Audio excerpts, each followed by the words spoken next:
Everyone, including Zeno, who was a wealthy merchant, lost all they owned in a shipwreck, which took place around 300 BC as Zeno departed from Phoenicia to Piraeus when his ship was wrecked, which shifted him to Cyprus. Zeno was a Greek philosopher who taught Stoicism after he had read the works of Socrates and wanted to add his bit to teaching philosophy, as he believed many people went into despair due to nature's uncontrollable aspects, altering their perspectives. They accepting what is, rather than thinking about how could things be, and on asking Zeno what would his likely response be, he mentions losing everything he struggled for his whole life, which angered him, and many resentment of being betrayed by life, is how he would expect most of the people to react. A fundamental principle of Stoicism is to bring a change to the core belief systems embedded in the mind, with a small change altering the whole mentality which of the billionaire souls focuses to lead. This is what separates Zeno from the rest and made him a revolutionary figure, as he promoted the idea that opportunities to use on the mind are of necessity and life doesn't offer enough situations to test it on. In other words, the whole practice makes an individual capable to endure life rather than how you would be said to practice in a biomedical model.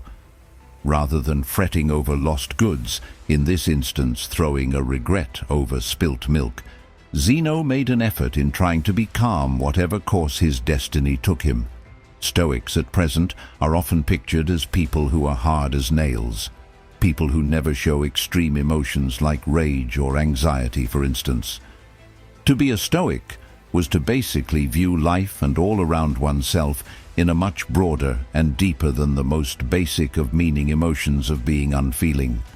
It had a deeper meaning of ethos. It was one of the ancient concepts which is told to have endured for centuries. Millions of people more than 2,000 years ago still believed in Stoic philosophy the same as now, but even more in its advantages. During adverse experiences when we can't find any solace, negative philosophies creep into our minds which affect the way we see and think about life later on.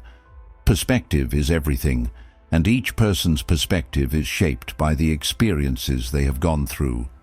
Because the Stoics gathered in public spaces to discuss and teach their philosophy, their ideas became widely known. They practiced it, thought it had some persuasive merits, so don't see the point in limiting that to educational institutions or courtrooms. Consequently, from peasants to kings, every person began to consider Stoicism as relevant to them. Some of the prominent Stoics are Epictetus, whose name means acquired, as he was born a slave, the politician, Seneca, and Roman Emperor Marcus Aurelius, one of the most influential people in the history. Stoics in their early time were so strong in their belief that they never practiced any form of differentiation, but were against any form of discrimination as well. Indeed, they invented the term that literally means world citizen, cosmopolitan.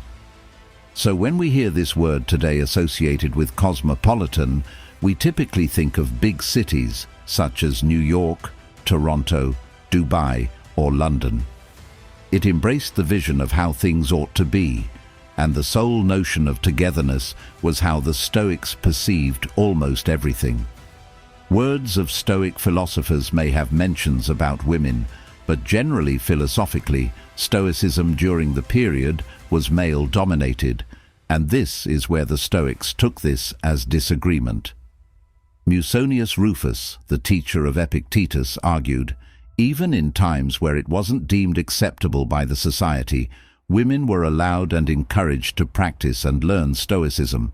But what led so many of people to take Stoicism as a way of living? In such a confusing world, our view tends to get skewed due to the various circumstances. The main factor that causes sadness in most of us is not the event itself, but rather how it is completely out of the expectations. Crops are provided with nourishment, livestock are able to hydrate, and the environment receives a cooling effect due to rain. So there aren't any disadvantages about it. But without any form of shield, such as an umbrella, Such scenarios do not seem favorable. So, what's the reason that we don't sob every other time it rains? There is a possibility that over time it has just become a part of the routine. Although there is no doubt that at times it gets a little bit irritating when the rain has taken over and we're simply wishing for the sun to come back, but deep down we are aware that it is merely a phase and it will pass. Let us consider Stoicism. It suggests us to prepare for the worst and state of scorn that something bad is in the process of happening. One of the principles of Stoicism states to establish ourselves in a world where we are consumed by discomfort and learn to get accustomed to it, which perhaps could mean avoiding your blanket, showering with ice, or only eating potatoes for a week. We find out from these practices that there are moments of pain, but bearing the right mental attitude could allow you to weather the storm, if not thrive.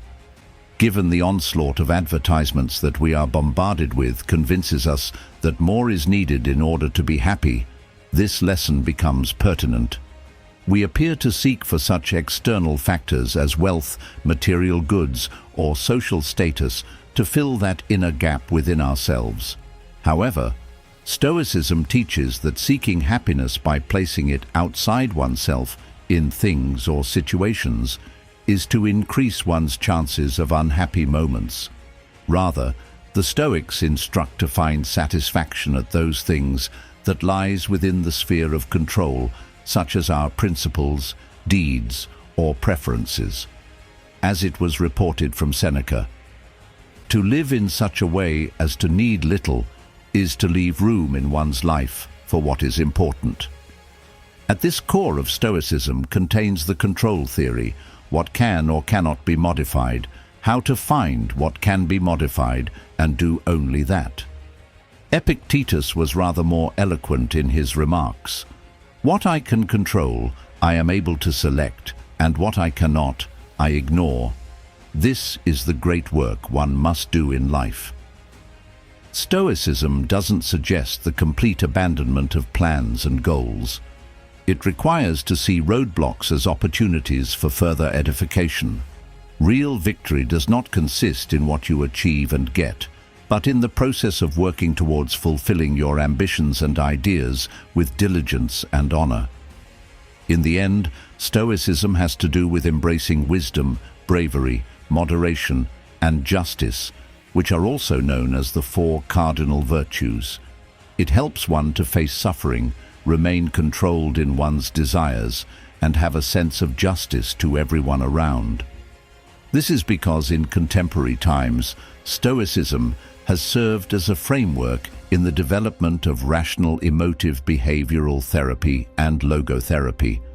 Both assist people in changing their negative perspective about things and finding meaning to life, even in the most difficult situations.